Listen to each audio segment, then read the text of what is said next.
Olá, meus irmãos e irmãs de Ideal Espírita, vocês que nos acompanham aqui na Web Rádio Cristo Consolador de São Paulo, muito obrigado mesmo pela sua companhia. A nossa página Estação da Luz Espírita não tem fins lucrativos. O objetivo é a divulgação da doutrina espírita, e é por isso que reunimos aqui esse acervo de matérias espíritas, os livros da codificação, obras suplementares, entrevistas, palestras e outros trabalhos. Tudo isso exibidos nos programas das Web Rádio Estação da Luz de Natal e Cristo Consolador de São Paulo, para atender suas necessidades de estudo, pesquisa e lazer. Tudo isso sem fim lucrativo, como já dissemos. Agora, nos acompanhe aqui nesse programa a seguir.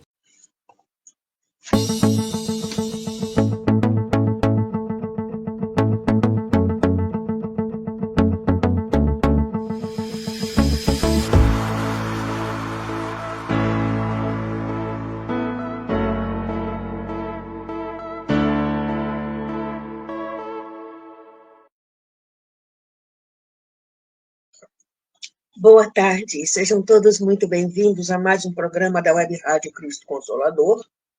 E hoje é dia Histórias de Jesus por Amélia Rodrigues. Essa coisa aqui fica um cabelo, às vezes, quando ele entra no meu olho.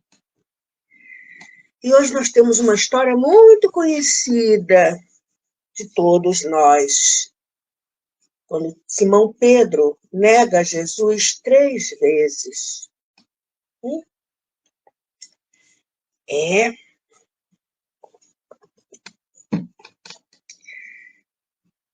Estamos dando continuidade ao livro Trigo de Deus e hoje vamos usar também um livro chamado Sou Eu, A Paixão do Cristo na Visão Espírita, organizado por Álvaro Crispino, que são várias mensagens de Amélia Rodrigues.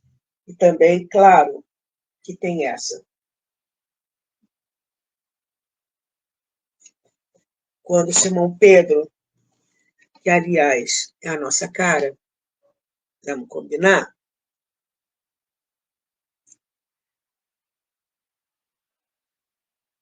Quando ele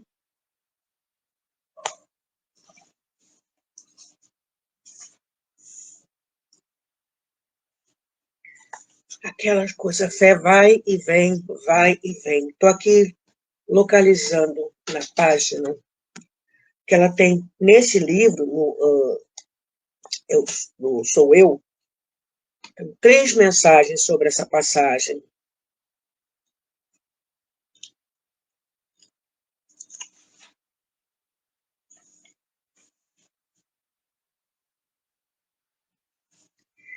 E é difícil escolher qual delas, gente, porque é tão bonito todas elas.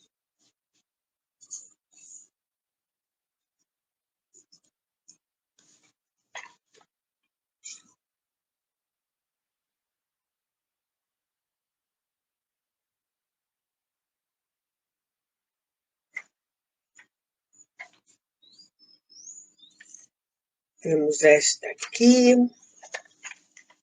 trecho dela aqui, né? São mensagens grandiosas, gente. São mensagens maravilhosas.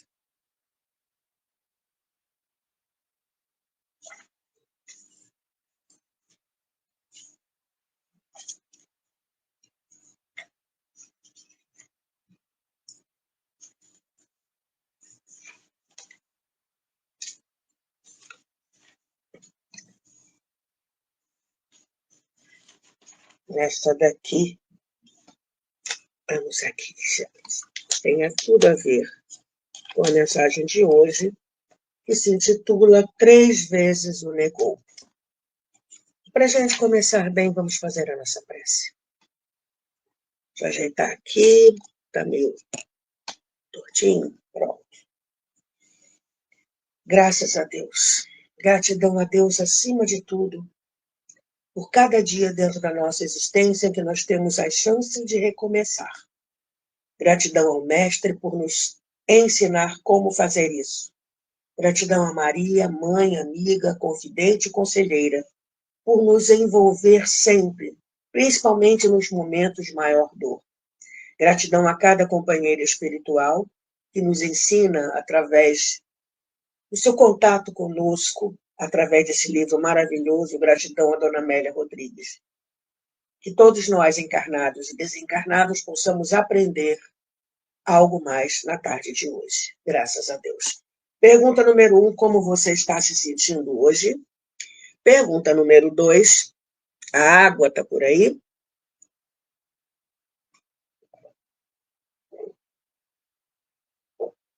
Vamos lá. Dona Amélia Rodrigues nos vai falando o seguinte.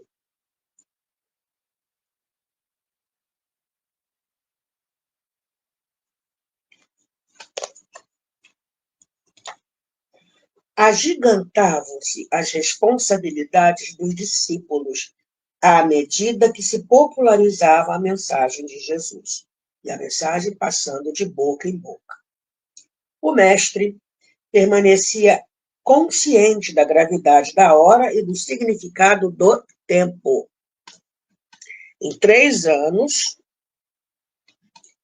ele falou tudo que tinha que falar e foi embora. Voltou depois através da doutrina espírita, aprofundando os conhecimentos. Mas, naquele momento, 3 anos e foi. Não eles, ou seja, os apóstolos achavam que Jesus ia ficar lá, ia dominar Roma, né, aquela história toda. Não.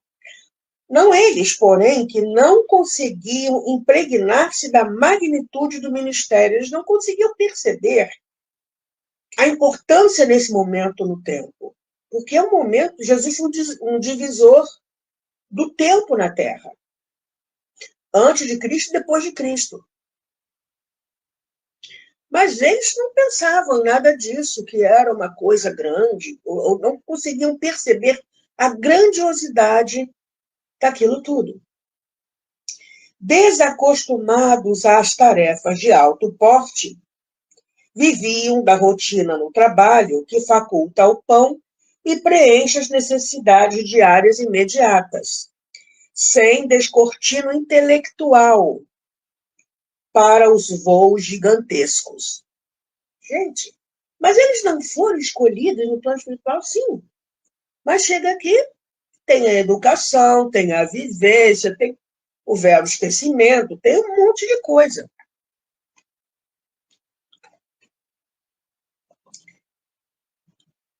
E olha o que ela fala, que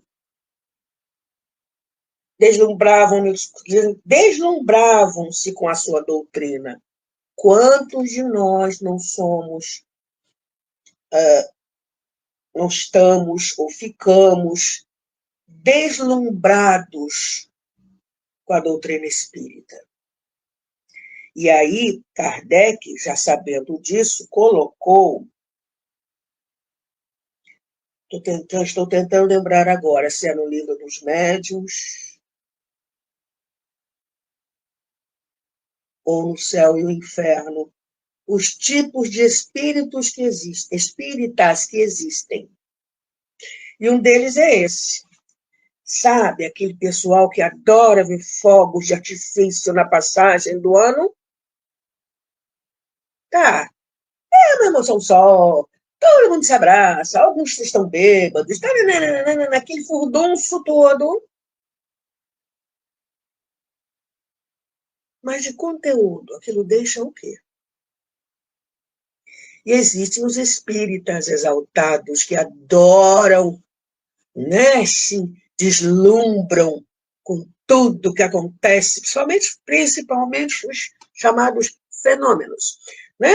É uma carta consoladora que tem até a assinatura de quem já está em casa, no plano espiritual, é a materialização de um espírito com direito à fotografia. Mas buscam cada vez mais coisas. Acabaram-se os fogos de artifício? Tem mais não? Por isso que ela fala, ainda hoje é assim. Os cristãos não se dão conta do poder da mensagem a que se vincularam por osmose. Aí ela me remete a um processo celular, em que a célula absorve só, né? E a gente só está perto e absorve os conhecimentos, mas não digere, não pensa, não aprofunda, não busca mais. Não, fulano falou, tá certo. Ciclano falou, tá certo. Eu tenho um amigo que ele não gosta de ler, sob hipótese alguma.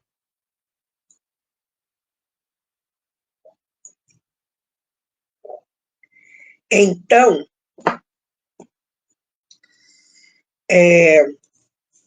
um determinado palestrante, ele fica assistindo vídeos. Eu vi um determinado palestrante muito culto, muito versado, etc. e tal, falar que nós somos espíritos eternos. E é um erro básico. Nós somos espíritos imortais. Mas se a gente não estuda, não consegue saber a diferença entre as coisas. A gente, né, pega por osmose, não, fulano falou, está falado. Fulano erra, como cada um de nós. Ainda estamos a caminho, muito caminho pela frente. Continuando aqui. Os cristãos não se dão conta do poder da mensagem a que se vincularam por osmose ou receberam por hereditariedade. Ah, meu pai é espírita, minha mãe é espírita, eu também sou espírita. E está nos genes? Não. Se a penetrassem, ou seja, a mensagem, em relação à mensagem, se a penetrassem com a razão, raciocínio e a vivessem, aí a coisa pega. Perdoar os inimigos é prece. Para que tanta prece? Né? Eu faço caridade. Não, eu não faço mal para ninguém. Está lá na doutrina. Faz o bem. O sermão da bem-aventurança. Desenvolver a humildade, humildar-se. Aí a coisa complica. Porque a gente arruma logo justificativas. Não, vírgula, mas é que, pim, pim, pim. Nesses pim, pim, pim, que são as reticências, vem uma justificativa imensa. Toda vez que começa assim, não, sabe o que, não, vírgula, sabe o que é? E aí vem a justificativa. E aí,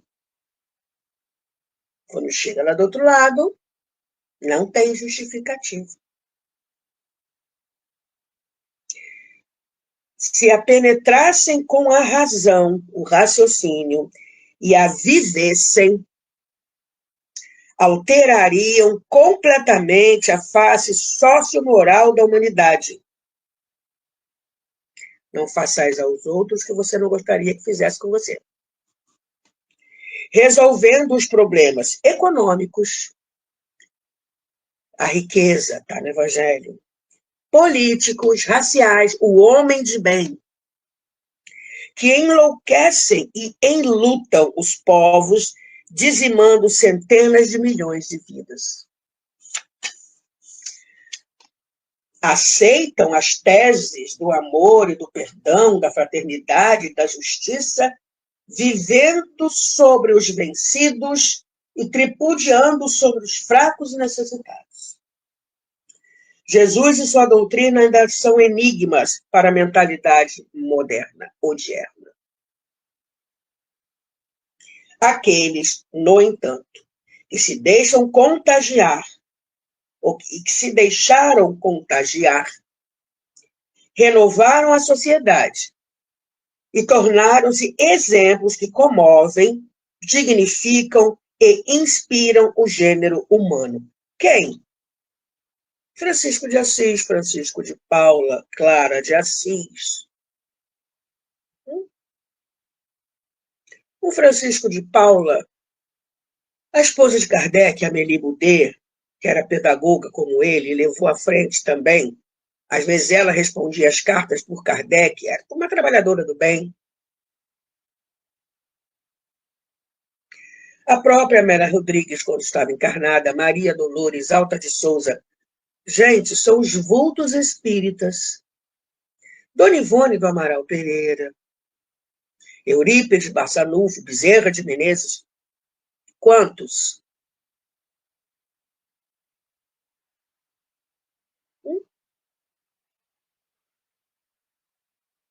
A turba multa, a multidão, queria de Jesus pão para o estômago e unguento para as chagas, saúde para os órgãos enfermos, mas nenhum compromisso com a vida responsável. Aí eu lembro de um comentário de Raul Teixeira. Foi ele? Acho que sim. Se não foi ele, foi um outro palestrante espírita que eu concordei. Sobre o censo de 2022, que disse que a quantidade de espíritas diminuiu. E aí a gente para pensar, eram espíritas mesmo? Porque existem espíritas simpatizantes, né? Mas quando são levados a vivenciar a doutrina, aí a coisa muda. Raul Teixeira já disse que a doutrina espírita não é para os fracos. Porque uma vez que a gente a vivencia, nossa vida íntima muda completamente. Mudando a vida íntima, o entorno também muda. Aí as pessoas começam a olhar para a gente assim. O que aconteceu com ela? O que aconteceu com ele? Eu, hein? Eu, hein? Ou então são pessoas que se declararam espíritas, mas o que queriam era que a doutrina espírita resolvesse os problemas por eles, no lugar deles. Ou então provenientes de outra religião de matriz africana, que até hoje tem gente que diz que é espírita, no entanto é umbandista. De repente resolveu assumir-se como umbandista ou candomblessista. São religiões de matriz africana, e a gente lembra, tá? Não porque mesa branca pensam que é derivado da Umbanda. Gente, a doutrina espírita, Paris, 1857. Umbanda, Niterói, 1916. Tudo a ver, né? Mas espírito, conversa com os espíritos. Isso, gente. Médium, todo mundo é mais ou menos médium. Então tem médium em tudo quanto é canto. Como cada um vivencia a mediunidade é outra história. Livro dos Médiuns só tem na doutrina espírita. Continuando, então, aqui. É muito fácil você chegar, né? Que é pão para o estômago, unguento para as chagas, saúde para os órgãos enfermos, mas nenhum compromisso com a vida responsável. Não é à toa que Jesus falava, vai, não tornes a pecar, que é para não te acontecer coisa pior. Pior? Uhum. A próxima encarnação vai ser mais complicada do que essa.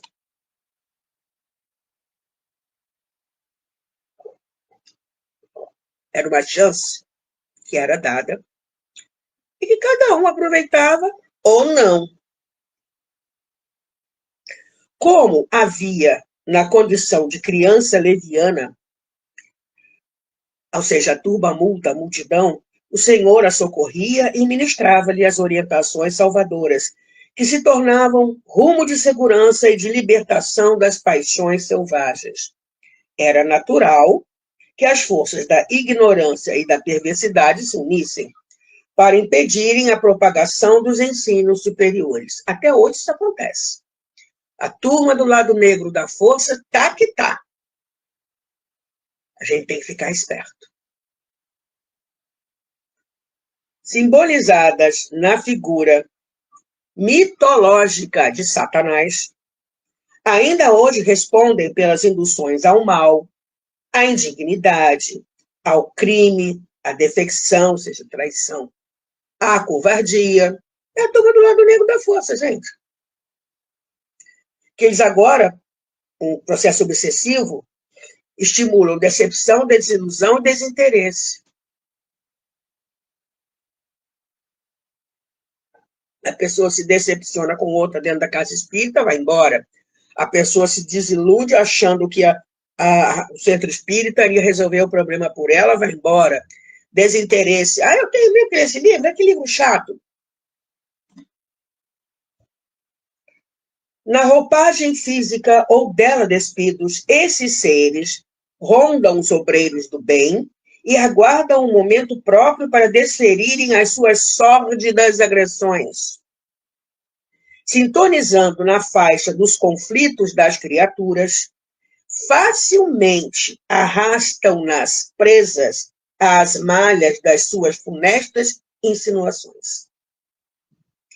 Porque ingênuos e desarmados de malícia, mesmo advertidos pelo mestre, os discípulos, a cada momento, cediam às insinuações da força perturbadora que os sitiava. O poema, rico de detalhes sobre o reino de Deus, era apresentado sem cessar. Jesus ali. O reino de Deus, o reino de Deus, o reino de Deus. O reino de Deus ou o reino dos céus. Segundo André Luiz, é um estado de sublimação conquistado pela própria alma através de reencarnações incessantes. A gente tem que começar em algum momento, né?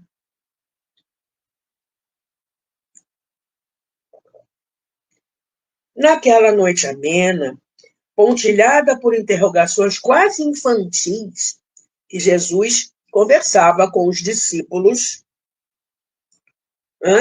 depois que o pessoal ia embora. Ficavam dúvidas, e Jesus conversava com os discípulos.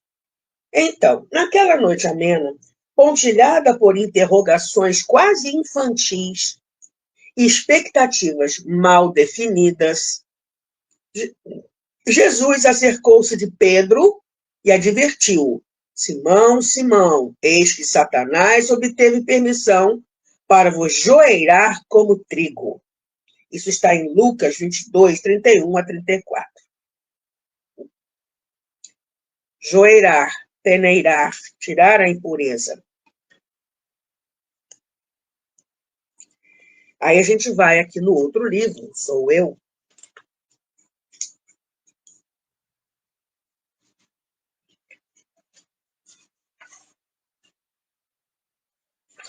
Deixa eu ver. Aqui.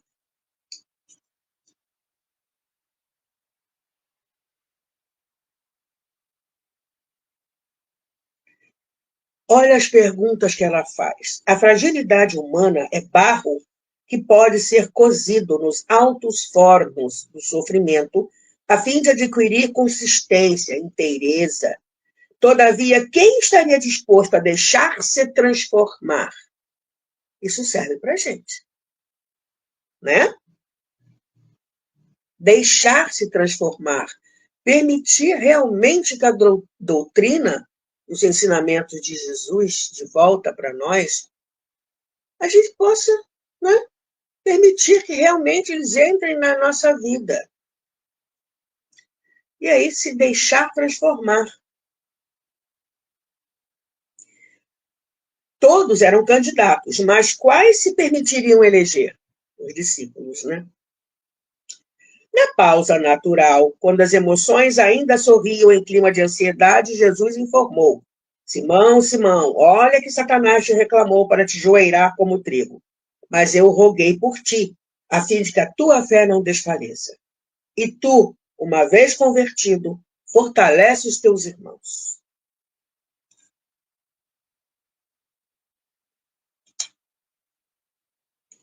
Vamos continuar aqui.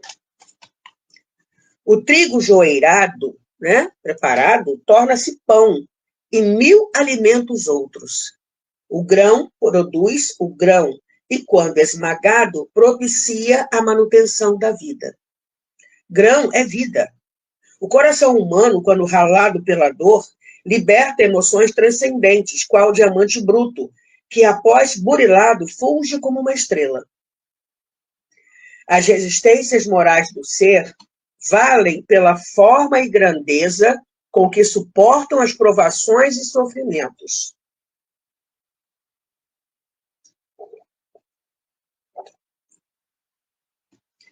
Como é que nós estamos lidando com as nossas provas, com as provações, e os sofrimentos, sendo que sofrer significa também suportar, tolerar. Como é que a gente está lidando com isso?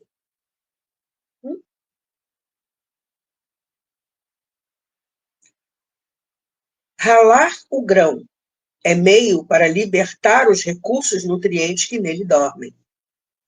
O mesmo ocorre com as pessoas idealistas. Simão comoveu-se com a revelação, mas ele prosseguiu: porém, eu roguei por ti, Jesus, para que a tua fé não desfaleça, e tu, uma vez arrependido, fortalece teus irmãos. Isso, Jesus já estava vendo o futuro, sabia que o Pedro ia fraquejar, mas acreditava total e profundamente em Pedro. Sabia que lá na frente, uma vez convertido, uma vez arrependido, ele ia tomar a frente e vamos embora, vamos servir a Jesus. A grave informação tomou o companheiro de grande amargura, e ele respondeu: Senhor, estou pronto a ir contigo, não só para a prisão, mas também para a morte. Havia sinceridade na resposta. No entanto, o ser humano é a própria fragilidade. Nós somos frágeis ainda, gente. Nossas resistências morais ainda precisam ser trabalhadas e muito. Gostaria de ter um comportamento quando derrapa no outro. A gente, né? O ser humano, né? Gostaria de ter um comportamento quando derrapa no outro. Ser fiel enquanto foge ou delata. Jesus conhecia a fundo a fraqueza moral dos seres e a si mesmo os amava sem os censurar. Continua nos amando.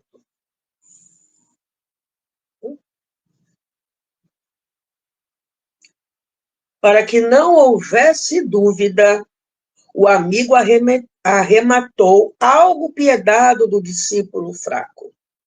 Declaro-te, Pedro, que hoje, antes de cantar o galo, 3 vezes terás negado que me conheces. E aí o galo, gente, não era uma galinha, não era um galo. Os judeus não criavam galinhas. O galo era a trombeta, era conhecida assim, a trombeta dos romanos, porque o templo está aqui, do lado do quartel, com a Torre Antônia, havia troca de guarda, e cada vez que havia troca de guarda, né, soava uma trombeta.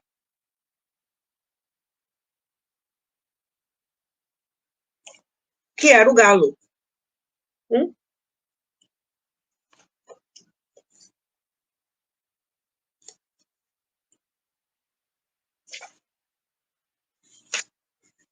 E aí vamos ver aqui.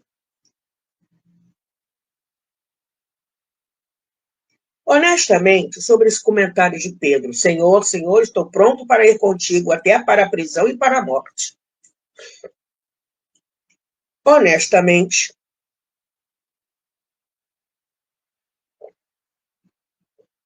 num momento, alguém daria a vida por outrem, a sua pela liberdade do seu amigo. Já não, porém, noutro momento, num diferente estado emocional. Não é covardia nem indiferença. São as circunstâncias.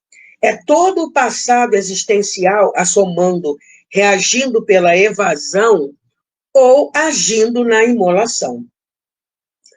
O mestre mergulhou os seus nos olhos do discípulo emocionado e vaticinou, melancólico: Digo-te, Pedro, que o galo não cantará hoje sem que por 3 vezes tenhas negado conhecer-me. Quanto ele conhecia os amigos. E nos conhece também. Chico dizia que Jesus nos conhece pelo nome. E nunca nos censura, só ajuda. Porque conhece a nossa fraqueza. Conhece as nossas necessidades. E são tanta gente.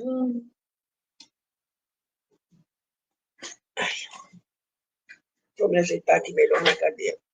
São tantas, gente. Tantas, tantas, tantas. Quanto ele, Jesus, conhecia os amigos. Identificava-lhes a fraqueza, mas não os amava menos. No mesmo tom prosseguiu, indagando e instruindo-os, preparando-os para as horas próximas. O que sucedeu deveria acontecer.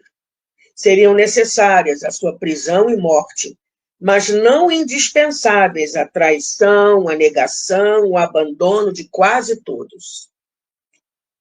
Todavia, após a grande treva, surgiu a madrugada da ressurreição, o triunfo perene do dia sobre a noite. Sem a morte, não teria surgido a vida. Sem o adubo, fenecem as flores antes da frutescência. O sangue e o sacrifício inundaram o solo, a fim de que germinasse e crescesse a árvore da esperança. Antes, no entanto, Pedro, colhido por conhecidos, porque ele estava sentado no pátio da residência do grande sacerdote. E uma casa para ter pátio, gente, era muita grana, eles eram riquíssimos. Anás, que não era mais sacerdote, mas grande sacerdote, né? Sumo sacerdote, mas ainda mandava e desmandava lá dentro, foi o primeiro que interrogou Jesus. E a casa dele era imensa, era enorme. E o genro dele, Caifás, depois ele passou Jesus para ele. Mas a casa era imensa, estava assim, de gente no pátio, com fogueira acesa, para saber o que ia acontecer daquela história toda. E o Pedro também sentou lá. Mas aí, Pedro, colhido por conhecidos, quando apontado, reagiu dizendo: não o conheço, mulher. Homem, não sou. Homem, não sei o que dizes. E o galo cantou. A trombeta soou.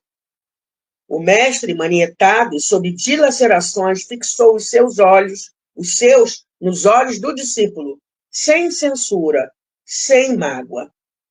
Dando-se conta, caindo em si, o companheiro aturdido chorou copioso pranto.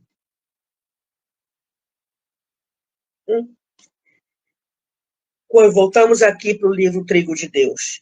Declaro-te, Pedro, que hoje, antes de cantar o galo, 3 vezes terás negado que me conheces. O companheiro protestou confrangido. Era-lhe impossível assim comportar-se. Ele o amava. Abandonara tudo para segui-lo. Demonstrá-lo-ia no momento próprio, protestou intimamente. Jesus sentia que lhe chegava a hora.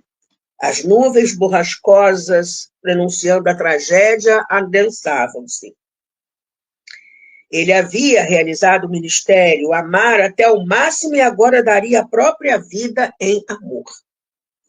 O Getsemane, aureolado de luar, aguardava. A ceia terminara e o símbolo da união que deveria permanecer arrebentava-se com a saída de Judas, que fora vender o cordeiro. Uma infinita comoção tomaria conta da terra logo mais e produziria um terrível sulco nos corações humanos. Tudo, então, sucedeu conforme estava previsto. Os companheiros, sem solidariedade, dormiam enquanto ele suava sangue e aguardava. A agonia mortal começava para alongar-se por vários séculos. Porque quantas vezes nós já não traímos Jesus, não é? As estrelas, com olhos divinos, piscavam ao longe, testemunhando. Ele foi preso e arrastado de um para outro lugar, sem uma palavra de justificativa, sem ninguém que o defendesse. E naquela noite inesquecível, sob o velário dos astros, 3 vezes Pedro o negou, após o que cantou o galo.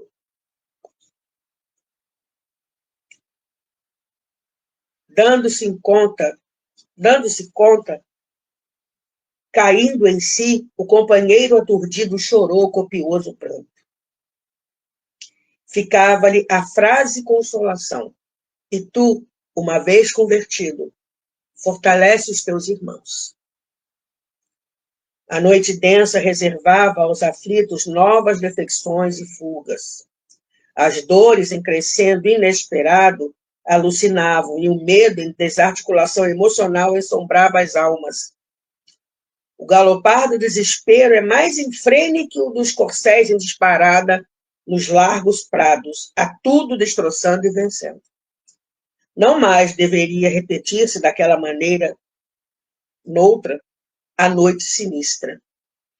Viriam dias e noites de angústia prenunciadora de felicidade, nos longes do amanhã, quando eles fossem chamados a fim de, com o exemplo, fortalecerem os seus irmãos.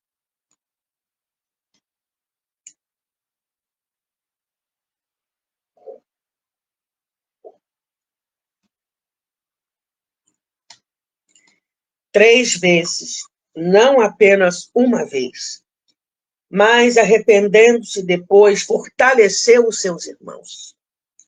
E aí a gente termina com o sou eu. Pedro se fez digno do legado que lhe foi destinado. Fortaleceu os irmãos, conduzindo-os, doou-se em holocausto. E aí ela começa a fechar o capítulo com coisas que dizem respeito a nós. Prossegue-se ainda negando-o, apesar de o citar-se, aparentando-lhe fidelidade. Nega-se pelas palavras, pela conduta, pela ação, àquele que a todos espera e ama. Enquanto o egoísmo predomina e as ambições desgovernam os homens, permanece o apelo final para que os seus seguidores fortaleçam os irmãos desfalecentes e caídos. Isso, em relação a nós, está lá, fora da caridade não há salvação, né? As mensagens de Cáritas, no Evangelho segundo o Espiritismo, os trabalhadores da última hora, está tudo lá.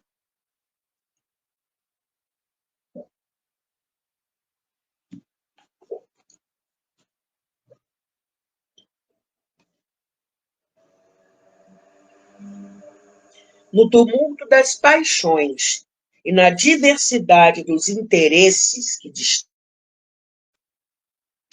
tombam incontáveis lutadores que não suportaram as pressões da própria fragilidade, correndo riscos mais graves. Necessitam que se lhes fortaleçam o ânimo e a fé. Cansados, na soledade dorida, ou exauridos pelos demorados testemunhos, desfalecem corações devotados a um passo da queda abissal. Aguardam que se lhes fortaleçam o amor e a confiança no bem. E aí é aqui que a gente entra, né? O que a gente pode fazer para fortalecer os nossos companheiros de jornada, espíritas ou não? Que mensagens, que tipo de mensagem a gente anda divulgando por aí? Se é que a gente divulga alguma coisa por aí. Qual é o teor das nossas conversas? Qual é a nossa postura Seja num banco, seja numa farmácia, seja num elevador, seja nas ruas em geral. Como é que a gente tem se conduzido, hein?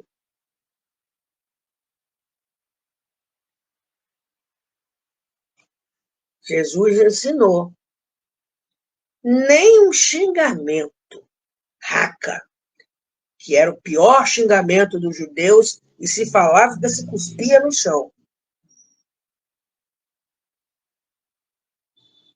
Qualquer palavra, Kardec desenvolve a ideia, qualquer palavra ruim contra, em relação ao nosso irmão, dirigido ao nosso irmão, à nossa irmã, o nosso companheiro, companheira de jornada, está indo contra os ensinamentos de Jesus. Que vai contra a lei de amor que ele veio ensinar, a lei de justiça, amor e caridade. E nós que somos cristãos, temos conseguido fazer alguma coisinha que seja no bem?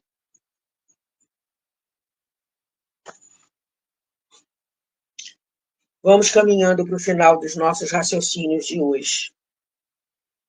Então, essas pessoas aguardam que se lhes fortaleçam o amor e a confiança no bem. Nunca faltará nessa ingente batalha quem, arrependido, venha jubiloso e devotado a fortalecer os irmãos.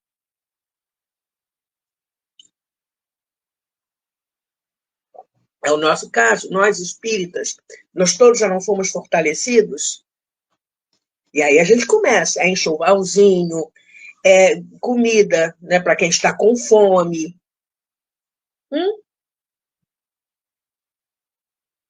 É um bazar que a gente faz a preços módicos, e esse dinheiro gera uma renda, e essa renda pode se transformar em mais comida para doar para quem tem fome, ou para comprar material para fazer um enxovalzinho.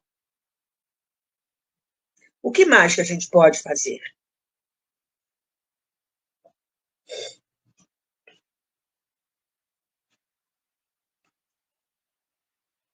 Que aí, quando a gente é fortalecido, a gente volta. Até o atendimento a quem está chegando na casa pela primeira vez. A gente pode ler, gravar um livro para a SPLEB, Sociedade Espírita SPLEB, Sociedade Pró Livro Espírita, em braille, são para, né, não videntes. A gente pode fazer isso.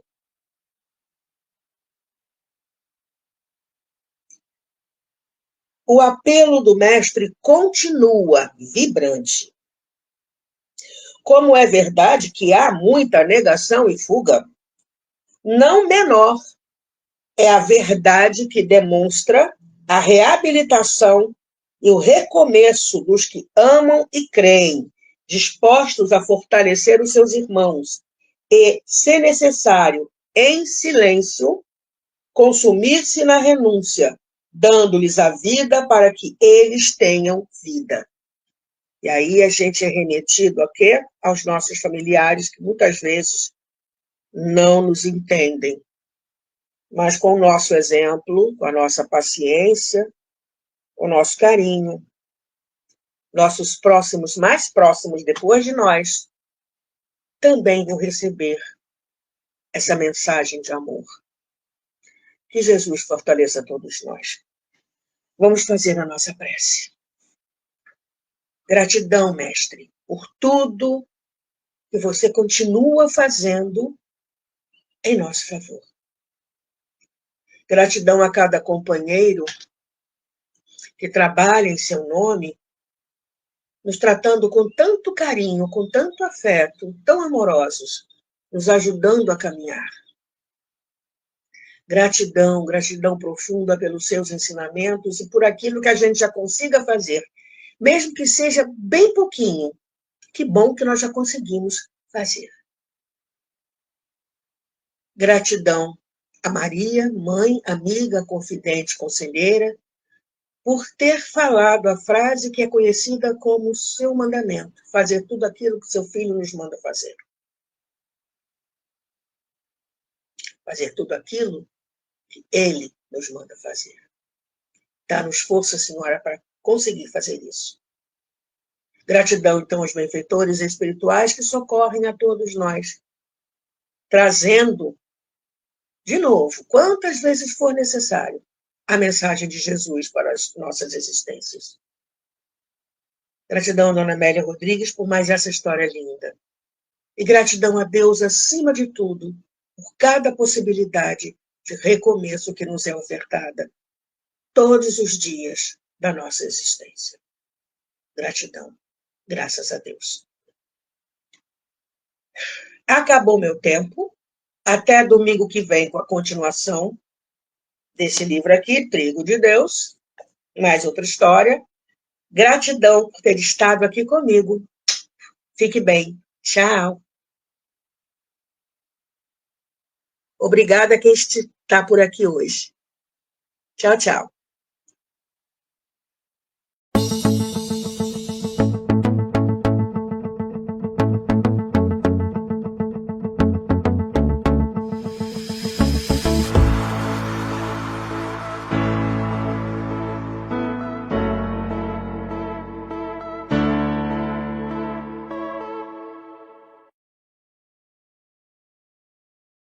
Chegamos ao final do nosso programa. Muito obrigado por ter nos acompanhado nesse trabalho e aguardo você na próxima atração.